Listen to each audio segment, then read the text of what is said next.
Hey everybody, how is it going? My name is StevieWunderKid and we are back once again on Forza Horizon 5 with another drift build. And in this video, I'm going to be showing you guys how I built up this Nissan Silvia S15 here for drifting, and also showing you guys some parts that you can use to recreate the Mona Lisa Nissan S15 from the intro race of the Fast and the Furious Tokyo Drift. This one's Han's car that he loaned to Sean for that intro race against DK, and unfortunately it was battered up pretty badly, but ignoring that, we're going to be recreating this today in Forza Horizon 5. So let's get into it. Alright, so jumping right into the upgrades, I'm going to first go over the motor swap and then I'll go over everything else in order. So for the swap, I did the 2.6 liter inline 6 twin turbo motor swap. This is, I believe, the RB26, and it actually fits this car really well. It fits up with the tune that we have on this thing. Plus it's also accurate to the car in the movie, so definitely do this swap. Then we're going to move on to everything else. Obviously, drivetrain swap, pretty self-explanatory. You don't have to do that because the car is already rear-wheel drive.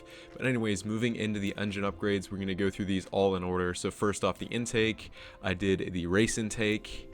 Same thing for the fuel system, I did the race fuel system. Then for the ignition, I also did the race ignition. And then for the exhaust, I did the race exhaust as well, and it sounds freaking amazing. Take a listen.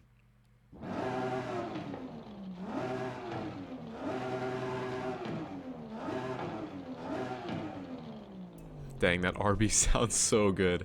But anyways, moving on to cams, I did the stock cams, I just left them stock. Next up, for the valves, I also just left the stock valves as well. Then moving on to the displacement, I left the stock engine block.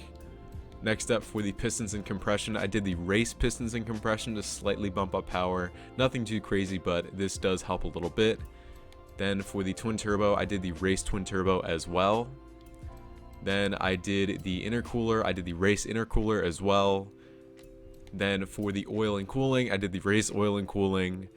And then finally for the flywheel, I left the stock flywheel. I've actually been switching this up on a lot of my builds. Normally I just go for the race flywheel. As you guys can see, I tried that, but I actually think the stock flywheel just makes things way more smooth, just with the power response really. It's not the best for performance, but in terms of making everything very smooth for drifting, the stock flywheel helps out a ton. But anyways, with that kind of random combination of engine upgrades, we're bumped up to 575 horsepower and 516 pound-feet of torque for this RB swap, which is actually really well balanced. So with that all said, let's move into the other upgrades. First off, platform and handling, pretty self-explanatory here. For the brakes, we want to upgrade them all the way. For the springs and dampers, obviously throw on the drift springs and dampers so you can get more angle. Then for the front ARBs, you want to run the race front ARBs, and then the same thing for the rear anti-roll bars, just upgrade them to race. Next up, for the chassis reinforcement, I did do the roll cage for the sake of accuracy and to match pretty much up with the movie car as well. Then for the weight reduction, I did the race weight reduction as well. That brings it all the way down to 2519 pounds, which is actually pretty good for this car. It is pretty small, it is pretty narrow, but with this amount of power and at that weight, everything feels super smooth and balanced. Moving back out of that, let's move on to the drivetrain. This is pretty self-explanatory once again. We did the race clutch. Then for the transmission itself, I did the race transmission, so it is a 6-speed. Then for the driveline, race driveline once again. And then for the differential, I did the drift differential as well. That's all done, so let's move on to the tires and the rims. So for the tire compound, I left the tire compound stock.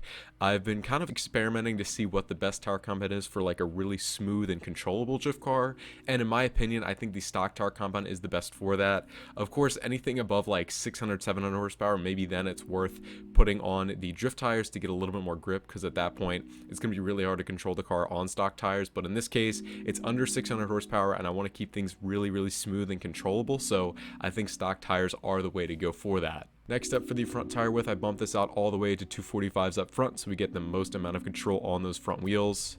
And then for the rear tires, I bumped those up to 255s to give it a little bit more control. Again, we are running with just under 600 horsepower and we're on stock tires, so if we can account for that in any way we can, then I think it's worth doing that, which is why I bumped these out to 255s. Next up, for the rim style themselves, If you go into the sport rim style, these are the Work Emotion T7R 2-piece rims. I think these are the closest match to the Volk Racing GT7s that were on the movie car.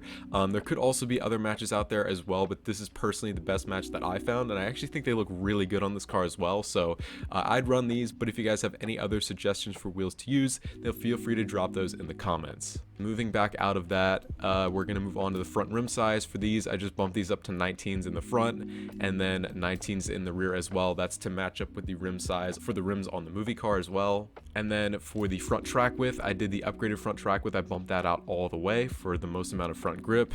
And then for the rear, I only bumped this out 2 levels because if I bumped it out all the way, it'd start clipping into the fender. So I think that just bumping it out 2 levels is just fine for this build. And then that's really about it for all the performance related stuff. So let's move to the aero and appearance. So first off, for the front bumper, I did the Trial Street front bumper. Now the car in the movie actually is fitted with a full C West body kit, but as you guys can see here, the C West bumper doesn't have that kind of exposed front grille in between the headlights. And I think for that reason, the Trial or the INGS kit is a better match. For the livery that I chose, the design that I chose off the storefront, I think that the Trial fits that livery the best, and it just looks the most aggressive, and it also has that little grille in between the headlights once again. So I think that's the closest match you can get to the movie car, because the C West kit isn't that good a match, or at least the C West front bumper isn't a good match. Then moving back out of that, for the rear wing, I went with the Trial Sport rear wing as well, because I just think it matches up best with the style of the wing on the Mona Lisa, because of the style of the flaps and how wide it is. You could also go with the Forza wing, but I think it's a little bit too small. Plus the end plates, as you guys can see, are colored with the livery as well. So to keep everything clean and black, just as it is on the car in the movie, I run the Trial Sport rear wing. And then moving on to the rear bumper, this is where we can actually run the C West Street rear bumper. This is a perfect match to the kit that's on the Mona Lisa car in the film. So obviously you're going to want to run the C West Street rear bumper. And then the same thing for the side skirts as well. We're running the C West side skirts. These are pretty much perfect to the ones that are on the car as well. So that's why we chose the street side skirts by C West. Then last but not least, for the hood, you could run the C West hood, but I believe the hood on the car in the movie was stock. So I just left the hood stock as well. Obviously, as you guys can see, when you upgrade that hood, it also cuts up the livery in a weird way too. So just leave the hood stock. So with that said, guys, those are all of the combinations of performance upgrades and visual upgrades that I chose to recreate this car and also set it up for drifting. So now I'm going to quickly show you guys the livery that I chose for this car off the storefront, and I'm also going to be showing you guys the tune that I have for this thing as well.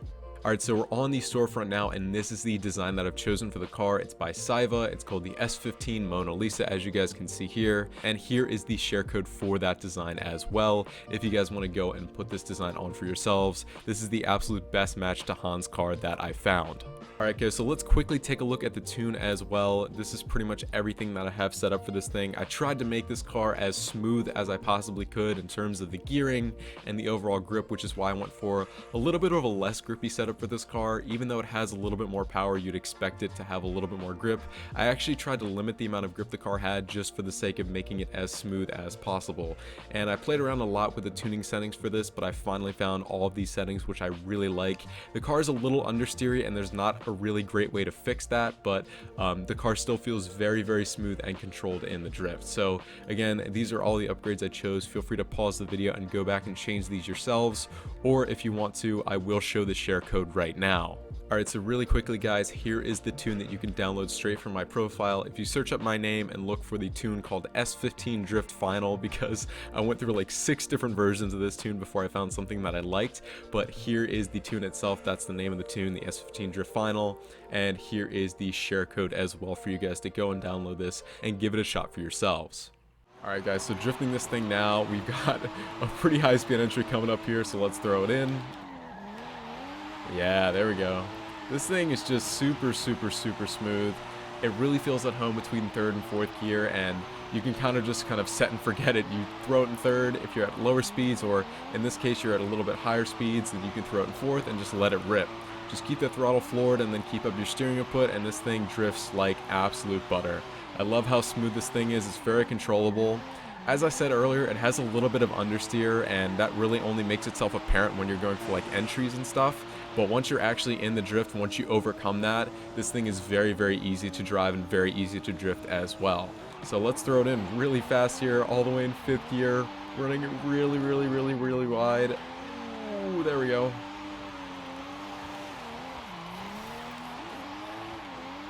And then we're in 4th here, and then we'll chuck it down all the way into 3rd for these tighter sections as well. Yeah, this thing feels so good.